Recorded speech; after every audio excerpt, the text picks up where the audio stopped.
Hello, Kevin. Hello. You look lovely. You look great. Thanks. You were upset that we gave you girls' clubs in the elevator. I don't know where we got those from. I don't either. Yeah. They were good looking. They look like kind of antique clubs. Yeah. You're a golfer, aren't you? I'll go out, but it's not my sport of choice. No? Yeah. It's not? No. I thought you were a golfer for Well, some you know, reason. when you make a movie about it and you play in a 1 or 2 tournaments on television, everybody puts 2 and 2 together, right? Yeah. And suddenly they know your life almost like a magazine, right? Uh-huh. But I would very rarely go play golf by myself thinking, what am I doing today? Let's go play. No. That doesn't go there. No, I just picture you golfing, and it looks like you should golf. I'm just saying you should. I would golf more if they would let you like do it barefoot. You know, it just seems like a great place to just hang out. You know. We'll do it. You can do that. I guess. I mean, don't go to those snooty clubs where they make you wear all the fancy clothes and everything. Yeah. Just go to a public course. Yeah. Yeah. Avoid the snooty. Yeah, exactly. And congratulations on just getting married. Thank That's you. very exciting.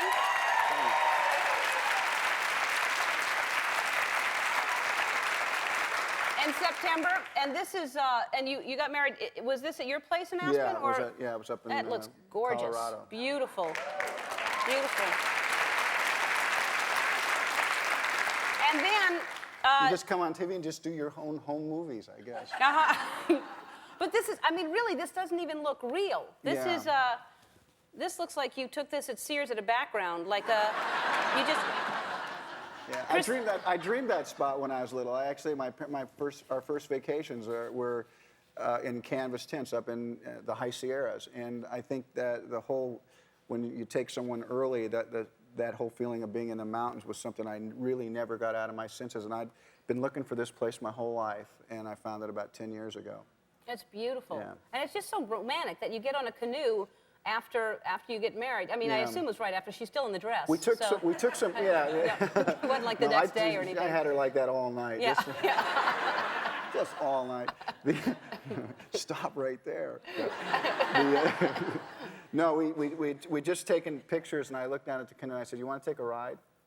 I said, because there was our family, and you've all experienced, there was a whole bunch of people, and I thought, you know, let's get away from the noise for a second. And we just went out in the lake. We kind of like talked about the stuff that you feel like, you know, and it was good. It was 20 minutes, all of 20 minutes, but it was nice. Now, how did you meet Christine? We met actually on a golf course, and I know. I just said. You know, I feel like you're trapping me. Yeah. You're just so good. You know, you're so sweet, and she just chomps down on it. Gotcha there in that lie. No, I was at a place that had a golf course. I went over there to kill some time. I saw this young lady. We talked for about 15 minutes. She was 20, and 6 years later, she came back up to me and said, "Do you remember?" And I said, "Kinda." And we've been seeing each other ever since. Well, you're more than seeing her. You live with her now. Yeah.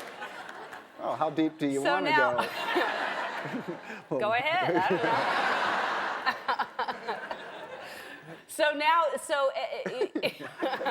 so she's 26 now, I assume. No, she's 31. We dated for about 5 years. So she's 31, and you just turned. You're not 50. You just turned 50. You look great. Thanks. You look really good. Are you excited to be 50? You care? I don't care. Yeah. Yeah, I really thank you. It's. Because you kind of need that a little bit, because there's a lot of people that focus in on that date, and you think, gee, many Christmas, maybe I should focus on it myself a little bit. But you're kind of forced to look at it and think where your life's going. Yeah, but I think that it's interesting because I feel like, I mean, maybe it's because I'm older now, but I used to look at that age as being really old. Yeah, ancient. And now that I'm that age, I'm 47, and Yeah. I think I don't. We're just living a lie, Ellen. We're just living a lie. Yeah. We're in complete denial. We're just really old. Yeah. We want to race you. Just sitting here congratulating ourselves for looking so young. Come on. What's in the headline? No, but it doesn't feel like it. I just feel like I thought, I know. that's when you can't even walk anymore or something. Yeah. That's when you should be chasing kids off your yard. Get out of here. I still do that. If people are driving too fast, like in the movie, I'm that person in the movie. Slow down. Yeah. I love that part in the movie She was because it's sweet. hilarious. We're gonna come back and talk about the film, which I absolutely love. We'll be right back with Kevin Costner. We're back with Kevin Costner. I was telling you during the break that I love the film, and I didn't realize that Mike Binder wrote and directed it, but when I saw him in the movie, I knew right away that it was his film because it had that feel. It's so good. It's funny, it's touching, it's... I think Mike Binder wrote and directed Mind of a Married Man, and it's pretty edgy stuff. Most guys pretend like, no, that doesn't happen at all when you see it, but he's a guy that's really taken a step, and I think if you see Upside of Anger, you're going to see probably, I like to think of Mike Binder now as maybe our generation's Woody Allen. That's what I feel. I felt like that a while ago when his earlier stuff. See, you felt like it earlier than me. Yeah. Just no, gotta no, be just on top. you're. Oh my God.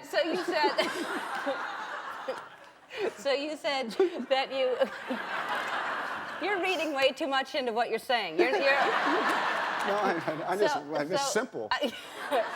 So you said you based your character on a dog? Is that what you said? Well, you know, you get on these shows and you got to say something. I did. I said he's like. I said, look, he's kind of like a Saint Bernard, you know. And I mean, I didn't really go into depth, but it's. I mean, we've all kind of been around. You see it. He's an unthreatening character, the guy that I play, so I said that I was talking about. I mean, I've been in backyards where there's like a dog that's kind of, you know, says, "Is that your dog?" And I go, "No, that's not my dog. Is that your dog?" And I go, "No." Well, he's eating everything, and you go, "Well, but he's okay, right?" So it's an unthreatening kind of personality that just moves from backyard to backyard, and it's kind of sweet. Yeah. Well, but it's true. It's true. And I see why you say that, because she treats you so badly, and you just stay there until you finally snap. But there's a moment where, you know, Mike pulls a trigger. He allows me to get at her. Yeah, and I thought that was the perfect time. I was like, you're not going to just stand there, and that's just too much now. Yeah. Now I didn't think you'd do what you did. I had to explain something to my kids. I needed that moment. Yeah, right. No, but it's so good, and I don't know how, I don't see that much of a difference. You look great now, but you put on 20 pounds for that. Yeah. Really? Yeah. That was 20 pounds? 20 pounds ago. Yeah. Yeah. No, I just drink a lot. I'm like a what?